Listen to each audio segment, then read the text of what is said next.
ప్రపంచంలో భాషలు చాలా ఉండవచ్చు, కానీ ఏ భాషతోనూ సంబంధం లేకుండా ప్రపంచం మొత్తానికి అర్థమయ్యే ఏకైక భాష ఫోటో అన్నారు మాజీ ఉపరాష్ట్రపతి వెంకయ్య నాయుడు. 100 మాటల పెట్టు ఒక మంచి ఫోటో అని స్పష్టం చేశారు. 186వ ప్రపంచ ఫోటోగ్రఫీ దినోత్సవ సందర్భంగా హైదరాబాద్ అబిడ్స్ చాపెల్ రోడ్లోని తెలంగాణ మీడియా అకాడమీ ఆడిటోరియంలో 23వ రాష్ట్ర స్థాయి ఫోటోగ్రఫీ పోటీల అవార్డుల ప్రదానోత్సవం నిర్వహించారు. తెలంగాణ రాష్ట్ర ఫోటో జర్నలిస్టుల అసోసియేషన్ ఆధ్వర్యంలో నిర్వహించిన ఈ కార్యక్రమానికి వెంకయ్య నాయుడు ముఖ్య అతిథిగా హాజరయ్యారు.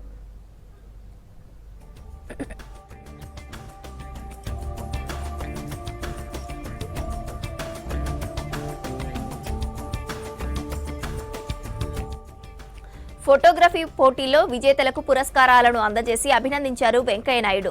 ఒక వ్యాసం చెప్పలేని విషయాన్ని, ఒక ఉపన్యాసం వివరించలేని ఉద్వేగాన్ని ఒక నిశ్చల చిత్రం కళ్లకు కట్టినట్లు చూపిస్తుందన్నారు. నిశితమైన కన్ను, సునిశితమైన మనోనేత్రం కలిగిన ఫోటో జర్నలిస్టులు జర్నలిజం అనే మహావృక్షానికి ప్రాణం వంటివారన్నారు. అక్షరం ఆగిపోయిన చోట ఫోటో మాట్లాడుతుందని చెప్పారు. ఒక మంచి ఫోటో కోసం ఎండనక వాననక రద్దీని తట్టుకుంటూ బరువైన కెమెరాలు, లెన్సులు భుజాన వేసుకుని కెమెరామెన్లు చేసే ప్రయాణం సామాన్యమైంది కాదన్నారు. ప్రమాదకరమైన పరిస్థితుల్లో కూడా ప్రాణాలకు తెగించి మీరు తీసే ఒక ఫోటో చరిత్రను మారుస్తుందన్నారు. ప్రభుత్వ యంత్రాంగం కళ్ళు తెరిపిస్తుందని, ప్రజల కన్నీటిని ప్రపంచానికి చూపిస్తుందన్నారు. ఏ భాషతో సంబంధం లేకుండా ప్రపంచం మొత్తానికి అర్థమయ్యే ఏకైక భాష ఫోటోగ్రఫీ. దానికి భాషా వివాదం లేదు, అలాగే ప్రాంతీయ విభేదం లేదు. ఎక్కడైనా ఎప్పుడైనా ఏ సన్నివేశాన్నైనా, ఏ మనిషినైనా, ఏ నాయకుడినైనా, ఏ వృత్తాంతానైనా బట్టి బంధించి మనకి అందించేట ఒక చక్కని సాధనం ఫోటోగ్రఫీ.